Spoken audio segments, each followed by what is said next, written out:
Good morning, respected principal ma'am, teachers, and my dear friends. I'm Alina Inamdar. And I'm Anjali Pawar. We welcome you all in today's program. Sensitivity is an ability to understand what other people need and being helpful and kind to them.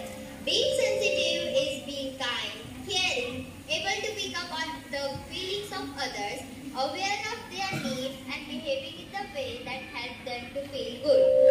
ज़माने को चलो बदलते हैं, एक नए दौर की or चलते हैं, जीवन ही कुछ अपूर्ण है इस बात को मानते हैं, पुकार को सुनते हैं, चीख को नहीं ललकारते हैं, परंपरा के आवारण में छुपे हर भेद को उभारते हैं. I'm glad to tell you all that this year students of class 8 experienced and executed the DFC Design for Change program based on sensitivity to build the bonding between school children and the needy people of the society.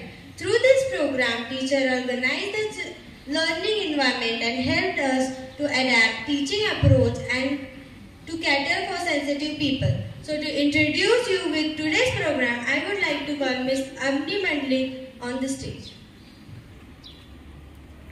Hello everyone.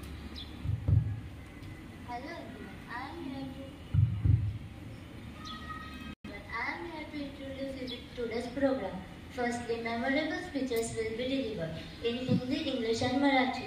Then some poems will be sung. Then quotes on sensitivity will be recited. After that, amazing stories will be told. Then a marvelous drama will be performed by the students of our class. And finally, the program will be concluded by a vote of thanks. Thank you. Spending time helping needy one provides an important service to less fortunate neighbors. It helps to unite the unity and bring some of the social, economic and political gaps. Now I call upon Ms. Kanchan Chape to present speech in Hindi.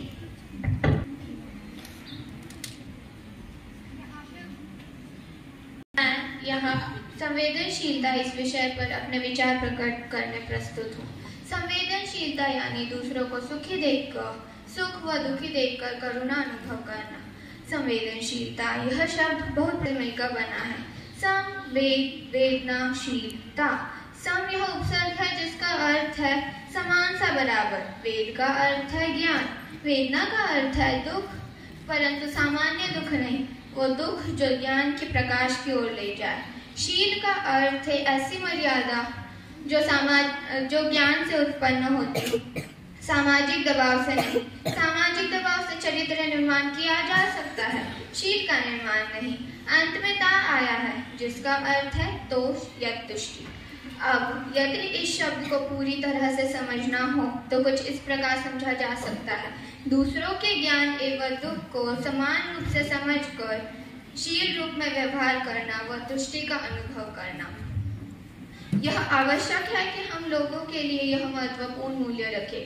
संवेदनशीलता सशक्त होने और स्वयं को दूसरे व्यक्ति की जगह रखकर उसकी असुविधा व दर्द को समझने की क्षमता प्रदान करती है. यह मूल्य अलग अलग परिप्रेक्ष्य लेने में सक्षम बनाता है. मेरा मानना है कि यहाँ पे उपस्थित हम में से अधिकांश के पास इस गुणवत्ता को विकसित करने की क्षमता है. हालांकि अक्सर कुछ दुर्भाग्यपूर्ण परिस्थितियों के कारण यह विकास बाधित हो जाता है. यदि हम संवेदनशील हैं तो लोगों की सहानुभूति पूर्वक करुणा व दया सुनकर उनके भावनात्मक दर्द को दूर कर सकते हैं. सहानुभूति हमारे शब्दों के माध्यम से दूसरों के दुख दूर करने की क्षमता रखती है. यह हमें लोगों को प्रभावित करने में प्रेरित करता है. संवेदनशीलता यह एक अच्छी इच्छा शक्ति है जो एक आवश्यक जीवन कौशल है और किसी भी पेशे में लाभ के रूप में जोड़ी जाती है. संवेदनशील लोग अक्सर दोस्त बनाते हैं. हालांकि यह महत्वपूर्ण है कि कोई व्यक्ति अधिक संवेदनशील ना हो और भावनाओं में न बह जाए. अंत में मैं बस इतना कहना चाहूंगी कि संवेदनशीलता इस विषय को हमें अपने जीवन में महत्वपूर्ण स्थान देना चाहिए. धन्यवाद. Speech it was.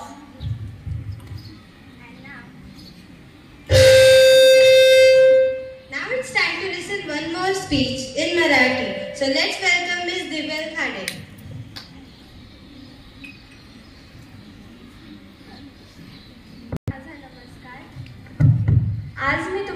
संवेदनशीलतेबद्दल सांगणार आहे. तर संवेदनशीलता म्हणजे काय? संवेदनशीलता म्हणजे मनातील भावना किंवा संवेदना होय. दुसऱ्याचे दुःख पाहून मनात ज्या वेदना होतात ती सहानुभूती म्हणजे संवेदनशीलता. संवेदनशीलतेचा आपल्याला प्रामुख्याने 2 प्रकार पाहावयास मिळतात. पहिल्या प्रकारात अहिंसा, मानवता, नैतिकता, न्याय दिसून येते, तर दुसऱ्या प्रकारात मदत, दान, सहकार्य दिसून येते. गौतम बुद्धांनी म्हातारपण, वार्धक्य आणि मृत्यू ही वेगवेगळी दृश्य पाहिल्यानंतर ते उदासीन झाले. ही उदासीनता त्यांच्या संवेदनशील मनाची होती. समाज बांधवांप्रती संवेदनशील असले पाहिजे. इतरांना सहानुभूतीने मदत करणे, अपंगांना मदत करणे, आजारी व्यक्तींची काळजी घेणे, गरिबांना आर्थिक मदत करणे, प्राणीमात्रांवर दया करणे व त्यांच्यावरील हल्ले रोखणे याबाबत आपण सदैव संवेदनशील असले पाहिजे. संवेदनशीलतेमुळे सामाजिक बांधवात खरी मदत होते. तसेच इतरांचे दुःख, कष्ट दूर करण्यास देखील मदत होते. जनकल्याण, समाजसेवा, सामाजिक विकास, मैत्री भावना, वंचित वर्गाचा विकास आणि अनेक असे वेगवेगळे कामे संवेदनशीलतेमुळेच विकसित होत आहेत. विद्यार्थ्यांना संवेदनशीलता खूप महत्त्वपूर्ण आहे. संवेदनशीलतेमुळे आपण गरिबांना मदत करून त्यांना समाजाच्या मुख्य प्रवाहात आणू शकतो. समाजाप्रती व देशभक्तीबाबत संवेदनशील राहून देशाच्या संस्कृतीचे रक्षण करून देशाच्या विकासात भर घालण्याचा आपण मोलाचा वाटा उचलला पाहिजे. म्हणून प्रत्येकाने स्वतःचे कुटुंब, समाज, देश याप्रती संवेदनशील असावे. जय हिंद, जय Maharashtra. Family love is bonding categorized by the affection, respect, loyalty, and healthy attachment. Mother is the backbone of the family. A mother is she who can take the place of all others, but whose place no one else can take. So everyone should respect their mothers. So to present drama based on emotions and family bonding, let's call upon the students of class 8. तरी ती वाडी नसून एक छोटं गावच आहे. इंदू आजीची ती कर्मभूमीच म्हणायची थोडक्यात. कबाड कष्ट करून त्याच्या लेखाला म्हणजे संजयला ती खूप शिकवली. तोही त्याच्या हुशारीने अनेक शिष्यवृत्त्या पटकावत संशोधनामध्ये चांगलंच नाव कमवतो. आणि अमेरिकेत स्थायिक होऊन त्याला 5 वर्षे झालेली असतात. महिनाभराची सुट्टी काढून तो, त्याची बायको आणि 10-11 महिन्यात त्याचा मुलगा असे 3 जण मायदेशी परत येतात. पुढील 3 वर्षांनी कामासाठी भारतात येणारच असतात. इंदू आजीला मुलाच्या आणि नातवाच्या आगमनाने आभाळ ठेवणं होते.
बाळ घरात आल्यावर आजीच्या आनंदाला उधाण येते. सून नको म्हणत असताना मानलं तर शिकूस म्हणत गावात राहण्यात ती सगळीकडे बाळाला घेऊन फिरते. पण नेहमी तिचा पदर बाळाच्या डोक्यावर पांघरलेलाच असतो. बाळ आजीवर भलतेच खुश असते.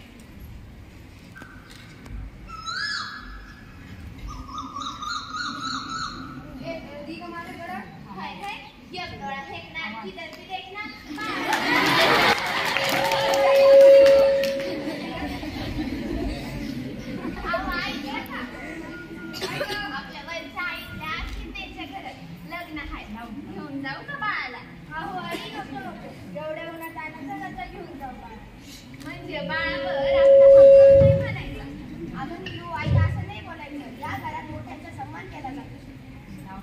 बरं आई घेऊन जा बाळाला. पण त्याची चपटे तर बदलू द्या. हाय हाय, एवढी कशी शहरातली? आम्ही रानटी माणसं, त्याला काय होतंय? हाय की कापडं लाल लाल जरा. अहो प्लीज बदलू द्या ना. बरं बाई, जमानासाठी. त्याला नीलू तयार करते. गोंडस बाळ आणखी सुंदर दिसायला लागतो. आजीकडे हसत हसत ते बाळ झेप घेतो. इंदू आजी त्याला घेते आणि म्हणते, अगं पाया पाया कसं दिसतंय माझं चित्तर. वर वर पा जसं मायावाल्याच्या तोंडातूनच पडलं हाय. आणि त्याच्या कपाळाला गाजराची टीप त्याच्या कपाळात लावते आणि लग्नाला जायला लागते. आणि वास्तविक बघता संजू सावळत असतो बरं का. बाळ अगदी निलांबरीसारखे रूपांतर असतेच, पण गोरेपान देखील तिच्यासारखेच असते. आता लग्नाला गेल्यावर काय बघायचं? अमेरिकेच्या संजूचा मुलगा म्हणून सगळ्या ओळखी पार्टीच्या बायका त्याचे लाड करतात.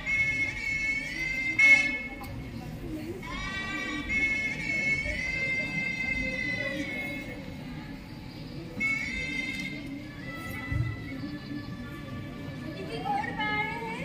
हो ना, संगीतचं बाळ अमेरिका बघून आले. गोडताच नाही. बाळा तुझं नाव काय आहे? अरे अरे अरे अरे किती गोड बाळ आहे.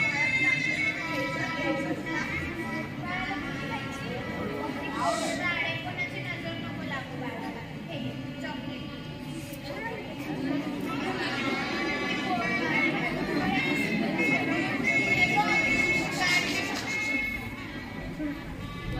पण संध्याकाळी बाळ जरा कोमिसतो.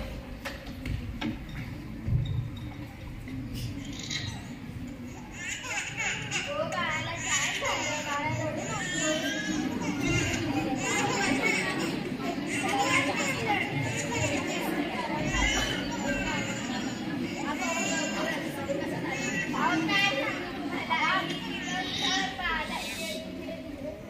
आता तुम्हीच सांगा तो आजारीने पडला तर काय? होय ग हार्डी, संजयला सांभाळायला तूच आली होतीस तरी. नीलूच्या डोळ्यात टचकन पाणी येते, पण ती काहीही बोलत नाही. संजू तिला समजून घे म्हणतो. अगं नीलू रडू नकोस. थोड्या दिवसातून कसं काय आपण बाळाला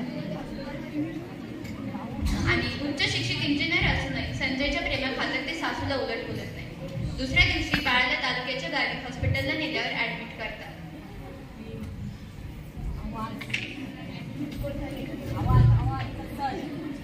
नेक्स्ट पेशंट. बघा ना डॉक्टर बाळाला ताप आला. कधीपासून ताप आला बाळाला?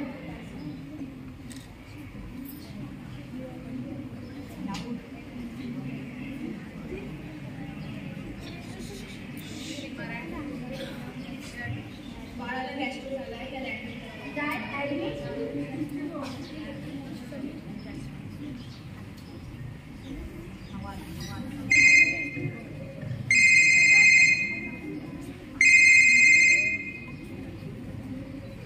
हा हॅलो आई. हा कोणती का पोरे? आई ते बाळाला ऍडमिट केलं. ऍडमिट? काय झालं आहे बाळाला? डॉक्टर म्हणतात की त्याला गॅस्ट्रो झालाय. बाळाचं रडणं आणि बाळाची खालवलेली तब्येत बघून इंदू आजीच्या डोळ्याचा पदर बाजूला निघतच नाही. आपल्यामुळेच नातू आजारी पडला अशा प्रतिपादाची भावना तिला सतावत राहते. अरे पोरी ते छोटं बाळ ते गॅस्ट्रो झालं आहे की कुठं आहे? वॉर्ड नंबर 322 मध्ये आहे तुझं पेशंट. अरे माझं काय झालं? सगळं माझ्यामुळे झालं. माफ कर मला, माफ. 4-5 दिवसांनंतरून बाळाला परत घरी आणतात. पुढच्या आठवड्यात संजू, नीलू आणि बाळ पुन्हा परदेशात जाणार असतात.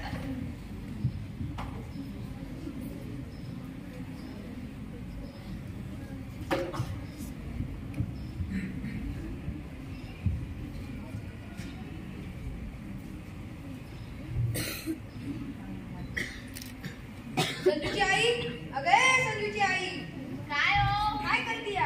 अहो लाडू बनवती हाय. संजय चालला ना आता अमेरिकेला. बर बर बनव बनव. सगळे आवरावर होते. जाण्याचे दिवस बघू. गावातील 2 माणसं संजू सोबत जातात. रात्रीची फ्लाईट असते दिल्लीवरून. दोघेही इंदू आजीचे दर्शन घेण्यासाठी पायाशी वागतात. नीलांबरे आशिलाची हायस गं. संजना मनाने लग्न केलं म्हणून मी लई सासूरवास केला गं. पण तू एक सुबूत बी मागाने बोलली नाहीस गं. अहो आई बोलत नाही ना मी तुम्हाला. काय झालं तुम्ही बोलला तर तुम्ही देखील माझ्या आईच्या आहात. आणि हो बाळाला तुमच्याकडे ठेवून घ्यायचं असेल तर घ्या बरं का. त्याला खूप लाळ लागलाय. नाही गं. शिक्षीनं घातला भात आणि आईने फिरवला हात. लई फरक आहे. लेकरू आईजवळ सुखाने जातो. ते परत अमेरिकेत जातात आणि पुढची 3 वर्ष कधी संपतील याची इंदू आजी वाटच बघत असते. तर या नाटकाच्या माध्यमातून आपल्याला असे समजते की संजय आणि निलांबरीला त्यांच्या आई वडिलांच्या कष्टाची जाणीव म्हणजे संवेदना असते. म्हणून निलांबरी उच्च शिक्षित असली तरी सासू सासऱ्यांचा आदर करते. घराच्या सर्वांनी एकमेकांच्या संवेदना भावना समजून घेतल्या तर प्रत्येक घर स्वर्ग बनेल. धन्यवाद. Now we have come to an end of today's program. Now I would like to call Ms. Tanvi Kute to propose vote of thanks.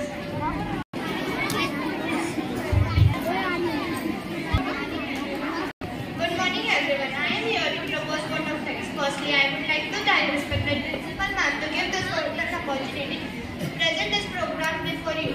Then I would like to thank our class teachers, respected Nilima ma'am and respected Abdul ma'am to guide us.